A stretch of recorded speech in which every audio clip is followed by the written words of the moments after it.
सुनीता यादव नाम की एक महिला दिल्ली के लाजपत नगर थाने में अपने 15 साल के बेटे की मिसिंग रिपोर्ट लिखाने के लिए पहुंचती है और पुलिस को बताती है कि उसका बेटा कल से गायब है। जब पुलिस उसे सारी बात पूछती है तब सुनीता यादव बताती है कि उसका बेटा फूड डिलीवरी का काम करता है और वह कल भी अपनी बाइक लेकर फूड डिलीवरी करने के लिए गया था, लेकिन वह तब से ही वापस घर नहीं आया और ऐसा पहले कभी नहीं हुआ। वह घर पर लेट जरूर आता था लेकिन पूरी रात के लिए नहीं, वह कभी गायब ही नहीं हुआ। पुलिस सुनीता यादव की कंप्लेन लिख लेती है और उसके बेटे रोहन यादव की तलाश में अपनी तफ्तीश चालू कर देती है। पुलिस सबसे पहले उस फूड डिलीवरी ऑफिस में जाती है जहां रोहन यादव काम किया करता था और यहां एक मैनेजर से पूछती है कि कल रोहन यादव लास्ट डिलीवरी करने किस जगह पर गया था। मैनेजर ऐप में चेक करते हैं और पुलिस को बता देते हैं कि रोहन यादव लास्ट डिलीवरी करने हमारी रेगुलर कस्टमर स्नेहा मिश्रा के घर पर गया था, जहां वह ही डिलीवरी करने के लिए जाता था। तो यहां से पुलिस को केस का पहला क्लू मिल गया था, क्योंकि स्नेहा मिश्रा को हर बार फूड डिलीवर करने 15 साल का रोहन यादव ही जाया करता था। तो अब पुलिस सीधा पहुंचती है स्नेहा मिश्रा एक दहकता कुआं के घर और उसके घर की बेल बजाती है टिंग डोंग, और जैसे ही स्नेहा मिश्रा दरवाजा खोलने के लिए बाहर आती है तो पुलिस के पैंट के अंदर की नेपाली पुलिस हरकत में आ जाती है, क्योंकि स्नेहा मिश्रा थी ही बहुत गर्म सामान। लेकिन पुलिस अपनी नेपाली पुलिस को कंट्रोल में करती है और स्नेहा मिश्रा से पूछताछ करना शुरू करती है कि कल रोहन यादव नाम का डिलीवरी बॉय आपने यहाँ फूड डिलीवर करने आया था क्या? तो स्नेहा मिश्रा कहती है कि जी हाँ आया था, बिल्कुल आया था और फूड देकर चला भी गया। तो फिर पुलिस स्नेहा मिश्रा से पूछती है कि क्या रोहन यादव आपके यहाँ हर बार ही फूड डिलीवर करने आता था? तो स्नेहा मिश्रा कहती है कि जी हाँ, ज्यादा बार वही आता है। तो अब पुलिस स्नेहा मिश्रा से और क्या पूछती, वह यहाँ से चली जाती है। अब पुलिस रोहन यादव के मोबाइल फोन की लास्ट लोकेशन चेक करती है, जो कि स्नेहा मिश्रा के घर में ही दिखा रहा था। पुलिस फिर से स्नेहा मिश्रा के घर की तरफ दौड़ती है और यहाँ आकर स्नेहा मिश्रा से कहती है कि रोहन यादव के फोन की लास्ट लोकेशन आपके घर के अंदर है। तो यहाँ स्नेहा मिश्रा घबरा जाती है, लेकिन फिर वह चालाकी दिखाते हुए पुलिस को बताती है कि रोहन यादव कल मेरे घर के अंदर पानी पीने आया था, शायद तभी उसका मोबाइल मेरे घर में छूट गया होगा। लेकिन पुलिस स्नेहा मिश्रा से पूछती है कि तो फिर ये कल ही स्विच ऑफ किसने किया?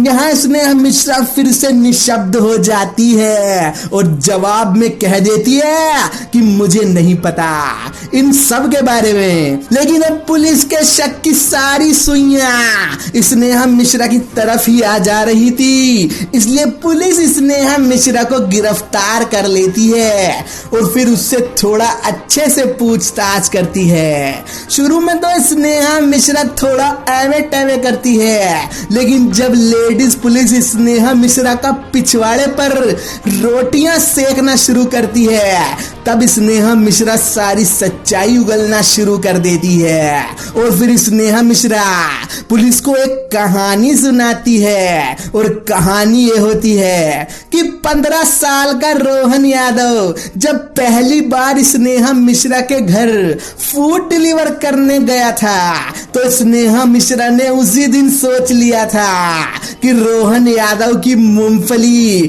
जरूर चखनी है। स्नेहा मिश्रा एक हौसी औरत थी, वह छोटे बच्चों के साथ करना बहुत पसंद करती थी और रोहन यादव को पहली बार देखकर तो स्नेहा मिश्रा की टांगों के बीच तूफान उठ चुका। अब वह हमेशा तलाश में रहने लगी थी कि वह कैसे रोहन यादव को अपने नीचे फंसाए। वह बार बार रोहन के साथ फ्लर्ट करती, जान पूछ के रोहन के सामने बड़े गले की कमीज पहनकर आती, कभी कभी उसका हाथ पकड़ लेती। रोहन यादव भले ही 15 साल का था, लेकिन यह सब समझने के लिए उसकी उम्र काफी थी। वह भी समझ रहा था कि स्नेहा मिश्रा उसको अपनी मिश्री खिलाना चाहती है। तो अब ऐसे ही रोज स्नेहा मिश्रा रोहन यादव से खाना मंगवाती है और हर बार ताल में रहती है कि किसी दिन तो घर के अंदर खींच लूंगी, और वो दिन आ भी जाता है। जब स्नेहा मिश्रा भी घर पर अकेली होती है तो जैसे ही रोहन यादव फूड देने के लिए बैल बजाता है और जैसे ही स्नेहा मिश्रा दरवाजा खोलती है तो वह बिल्कुल नंगी थी और वह एकदम से रोहन को घर के अंदर खींच लेती है। रोहन खुद को छुड़ाने की बहुत कोशिश करता है, लेकिन रोहन सिर्फ 15 साल का था और स्नेहा मिश्रा पूरे 42 साल की थी, इसलिए रोहन खुद को स्नेहा की मजबूत पकड़ से छुड़ा नहीं पाता और स्नेहा मिश्रा उसको किस पैकिस करती रहती है और अपना हाथ रोहन के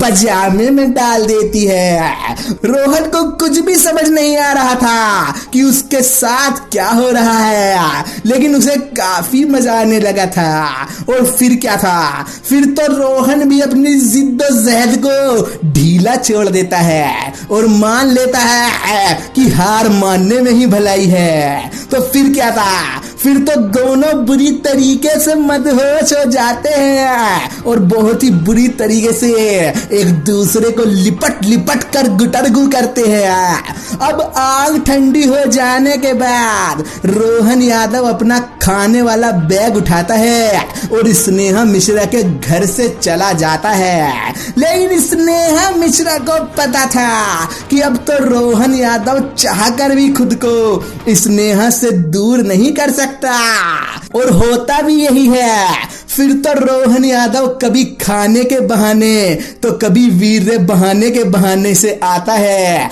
और स्नेहा मिश्रा की खूब लेता है। दोनों जिंदगी के पूरे मजे ले रहे थे। यह दोनों आए दिन एक दूसरे की बाहों में नंगे पड़े रहने लगे, लेकिन कहानी असली मोड़ यहाँ से लेती है जब रोहन यादव स्नेहा मिश्रा से कुछ पैसे मांगता है। शुरू में तो स्नेहा रोहन को पैसे दे देती है, लेकिन जब रोहन पैसों की डिमांड हर बार बढ़ाता चला जाता है तो यहाँ स्नेहा मिश्रा के लिए यह पैसे देने थोड़े मुश्किल नजर आते हैं। और स्नेहा मिश्रा भी समझ गई थी कि अब रोहन बहुत ज्यादा बौखला रहा है, तो वह एक बार रोहन को पैसे देने से इनकार कर देती है। तो यह बात रोहन को बहुत ज्यादा बुरी लगती है, लेकिन वह स्नेहा मिश्रा को कुछ नहीं बोलता और चुपचाप उसके घर से चला जाता है। यहाँ स्नेहा मिश्रा भी घबरा जाती है कि यह पैसों के लिए कुछ भी कर सकता है। तो अब एक दिन स्नेहा मिश्रा को कॉल करता है और उससे कहता है कि उसका गुटरगु करने का बहुत ज्यादा मन है, क्या वह घर पर आ सकता है? तो यहाँ स्नेहा मिश्रा हर वक्त ही गर्म रहा करती थी क्योंकि उसके पति का ड्राई फ्रूट का बिजनेस था। तो वह रोहन को गुटरगू के लिए घर पर बुला लेती है, लेकिन इस बार रोहन पूरी तैयारी से आया था। वह अपने साथ एक हिडन कैमरा लेकर आया था ताकि वह स्नेहा मिश्रा का एमएमएस रिकॉर्ड कर सके और फिर उसे पैसों के लिए ब्लैकमेल भी कर सके। यहाँ स्नेहा मिश्रा तो थी ही एवर रेडी, वह पूरी मदहोश हुई पड़ी थी, इसलिए उसको यह ख्याल नहीं रहता कि रोहन उसकी वीडियो रिकॉर्ड करने वाला है। और फिर क्या था, फिर तो दोनों बहुत बुरी तरीके से गुटरगू करते हैं। और यह सब हो जाने के बाद रोहन अपना हिडन कैमरा लेता है और स्नेहा मिश्रा के घर से निकल जाता है। और स्नेहा मिश्रा अभी भी बेड पर ठंडी और नंगी पड़ी हुई थी। अब कुछ दिन बाद स्नेहा मिश्रा के व्हाट्सएप पर एक वीडियो सेंड की जाती है, तो यह देख स्नेहा मिश्रा चौंक जाती है और वह तुरंत रोहन को कॉल करती है कि बाबू देखो जरा हमारे गुटरगू की वीडियो किसी ने रिकॉर्ड कर ली है और वो मुझे भेज रहा है। तो रोहन यादव इस पर जवाब देता है कि रानी मैं ही तो भेज रहा हूँ। वो तो यह सुनते ही स्नेहा मिश्रा के पैरों से नीचे से जमीन निकल जाती है और रोहन के पैरों के नीचे पहुंच जाती है। अब रोहन सीधा सीधा कहता है कि स्नेहा रानी जल्दी से 50,000 का इंतजाम कर लो वरना कुआरे लड़कों के दिलों की धड़कन बना दी जाओगी। तो यहाँ स्नेहा मिश्रा को पैसे देने पड़ते हैं, लेकिन अब रोहन ने तो स्नेहा को अपना एटीएम समझ लिया था। 15 साल की उम्र में रोहन 35 साल वाला ब्लैक मिलर बन चुका था। वह फिर से स्नेहा से पैसे मांगता है और इस बार वह पूरे 2 लाख रुपए स्नेहा से मांगता है। यहाँ स्नेहा परेशान हो जाती है क्योंकि इतना पैसा वह कैसे दे सकती है। माना वह अमीर घर की बहू है, लेकिन हिसाब तो अंबानी भी अपनी बहू से लेवे। तो यहाँ भी स्नेहा मिश्रा रोहन के जाल में फंस चुकी थी। वह इस चंगुल से कैसे निकलेगी उसे समझ नहीं आ रहा था, लेकिन काफी सोचने के बाद वह एक प्लान बनाती है और प्लान में वह अपनी मेड को भी शामिल कर लेती है। अब वह रोहन को कॉल करती है और कहती है कि ठीक है मैं आधे पैसे तुम्हें दे दूंगी, बाकी के कुछ दिनों बाद ले लेना और जल्दी से घर आ जाओ, मेरे पति आज घर पे फिर से नहीं है तो थोड़ा बहुत गुटरगू भी कर लेंगे। रोहन का जी तुरंत उछल पड़ता है और वह तुरंत ही स्नेहा के घर पहुंच जाता है। स्नेहा ने पूरी तैयारी कर रखी थी, उसने अपनी मेड को बुलाया हुआ था कि जब रोहन आए तो उसके सामने बिल्कुल नंगी हो जाना तू भी, और मैं तो हो ही जाऊंगी नंगी, मैं तो हुई नंगी औरत। तो जैसे ही रोहन आता है तो स्नेहा तो पहले से ही नंगी थी, लेकिन स्नेहा की मेड रोहन के सामने नंगी होने लगती है। रोहन स्नेहा से पूछता है कि यो क्या कर दी? तो स्नेहा कहती है कि बाबू आज थ्रीसम करे। तो रोहन और भी ज्यादा खुश हो जाता है और दोनों नंगियों को लिपट जाता है। लेकिन जैसे ही रोहन मदहोश हो जाता है तो स्नेहा मिश्रा की मेड एकदम से रोहन के हाथ में हथकड़ी लगा देती है और फिर एकदम से रोहन पर पास में पड़े तकिए को लेकर उस पर टूट पड़ती है और उसका मुंह भींच लेती है। कुछ ही मिनटों में रोहन का दम घुट जाता है और वह मर जाता है। अब स्नेहा मिश्रा रोहन की लाश को अपने ही घर के सेफ्टी टैंक में डाल देती है। फिर पुलिस द्वारा भी रोहन की डेड बॉडी ढूंढ ली जाती है। अब अदालत द्वारा स्नेहा के साथ साथ उसकी मेड को भी उम्र कैद की सजा सुनाई जाती है। स्नेहा मिश्रा की हवस के चक्कर में उसने खुद को रोहन के ब्लैक मिलिंग में फंसा दिया और अब मर्डर करके अपनी मेड को भी फंसा लिया। अब जेल के अंदर किसकी मेड कौन होगी ये सोचना एक अलग विषय है। अभी के लिए इतना ही, धन्यवाद।